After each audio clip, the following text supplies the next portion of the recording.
सभी भगवत प्रेमियों को हमारी राधे राधे। मानव जीवन का सर्वोत्कृष्ट फल सत्संग श्री भक्तमाल कथा के माध्यम से हमें मिलने जा रहा है। श्री भक्तमाल कथा के प्रधान श्रोता हमारे श्री प्रिया प्रीतम जी हैं। उनके श्री चरणों में प्रणाम करते हुए आइए आज के भक्त चरित्र का श्रवण करें। महर्षि सरभंग तपोभूमि दंडकारण्य क्षेत्र में अनेकानेक उद्धृरेता ब्रह्मवादी ऋषियों ने घोर तपस्याएं की हैं। कठिन योगाभ्यास एवं प्राणायाम आदि द्वारा संसार के समस्त पदार्थों से आसक्ति, ममता, स्पृहा एवं कामना का समूल नाश करके अपनी उग्र तपस्या द्वारा समस्त इंद्रियों पर पूर्ण विजय प्राप्त करने वाले अनेकानेक ऋषियों में से सरभंग जी भी एक थे। अपनी उत्कट तपस्या द्वारा उन्होंने ब्रह्मलोक पर विजय प्राप्त कर ली थी। देवराज इंद्र ने उन्हें सत्कार पूर्वक ब्रह्मलोक तक पहुंचाने के निमित्त आए। उन्होंने देखा कि पृथ्वी से कुछ ऊपर आकाश में देवराज का रथ खड़ा है। बहुत से देवताओं से घिरे हुए उसमें विराजमान है। सूर्य एवं अग्नि के समान उनकी शोभा है।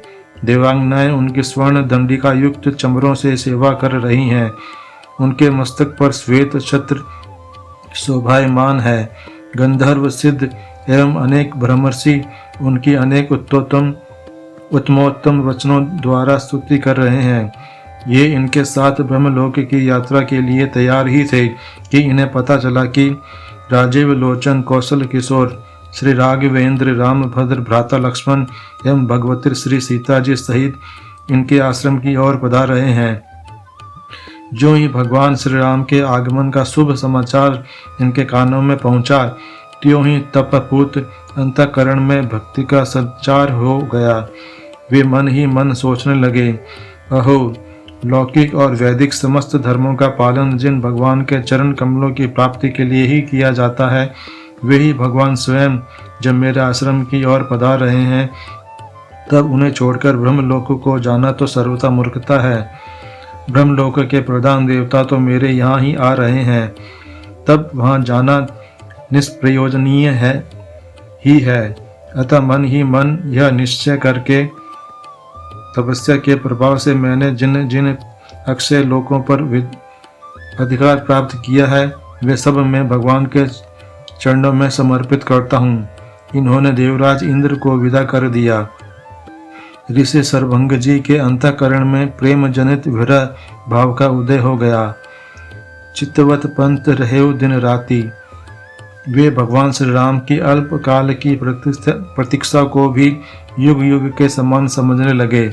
भगवान श्री राम के सम्मुख ही मैं इस नश्वर शरीर का त्याग करूंगा। इस दृढ़ संकल्प से वे भगवान राम की क्षण प्रतीक्षा करने लगे। कमल दल लोचन श्याम सुंदर भगवान श्री राम इनके आश्रम पर पधारे ही सीता लक्ष्मण जी सहित रघुनंदन को मुनिवर ने देखा। उनका कंठ रुद्ध हो गया। वे कहने लगे, चितवत पंत रहे दिन राति, अब प्रभु दे की जुड़ानी छाती। नाथ सकल साधन में हीना, कीन्ही कृपा जान जनु दीना।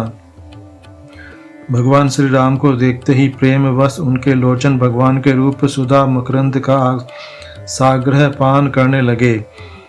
इनके नेत्रों के सम्मुख तो वे थे ही, अपने प्रेम से उन्होंने उन्हें अपने अंतःकरण में भी बैठा लिया।